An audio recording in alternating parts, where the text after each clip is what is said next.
ಆದ್ಮೇಲೆ ನಮಸ್ಕಾರ.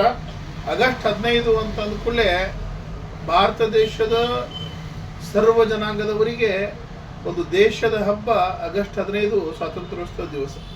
ವಿಶೇಷವಾಗಿ ದೇಶಕ್ಕಾಗಿ ಪ್ರಾಣವನ್ನು ತೆತ್ತಿರತಕ್ಕಂತಹ ಮಹಾನ್ ನಾಯಕರುಗಳ ಸ್ಮರಣೆಯನ್ನು ಮಾಡುವ ಭವ್ಯವಾಗಿರ್ತಕ್ಕಂತಹ ಪರ್ವ ಈ ಪರ್ವ.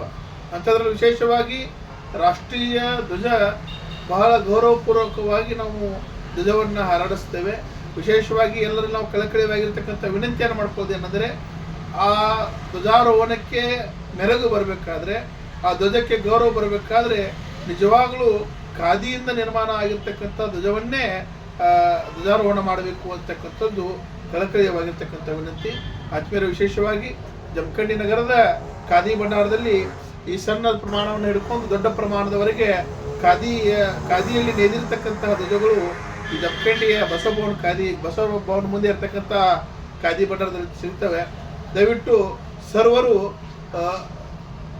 ನಿಜವಾಗಲೂ ದೇಶಕ್ಕೆ ಗೌರವವನ್ನು ಕೊಡಬೇಕಾಗಿತ್ತಂದ್ರೆ, ಈ ರಾಷ್ಟ್ರದ ಗೌರವವನ್ನು ಕೊಡಬೇಕಾಗಿತ್ತಂದ್ರೆ ನಾವು ಖಾದಿಯಿಂದ ನಿರ್ಮಾಣ ಆಗಿರ್ತಕ್ಕಂಥ ಧ್ವಜವನ್ನೇ ಮನೆಯ ಮೇಲೆ ಹಾರಿಸ್ರಿ, ಅಥವಾ ನಿಮ್ಮ ಎಲ್ಲ ಶಾಲಾ ಕಾಲೇಜುಗಳಲ್ಲಿ ಸಂಘ ಸಂಸ್ಥೆಗಳಲ್ಲಿ ಏನು ಧ್ವಜಾರೋಹಣ ಮಾಡ್ತಿರೋ ಅಲ್ಲಿ ಖಾದಿಯಿಂದ ನಿರ್ಮಾಣ ಆಗಿದ್ದ ಧ್ವಜವನ್ನೇ ಉಪಯೋಗಿಸಿ ಅಂತೇಳಿ ಕಳಕಳಿ ವಿನಂತಿಯನ್ನು ಮಾಡ್ಕೊಳ್ತೇನೆ. ಬಸವ ಭವನದ ಮುಂದೆ ಈ ಖಾದಿ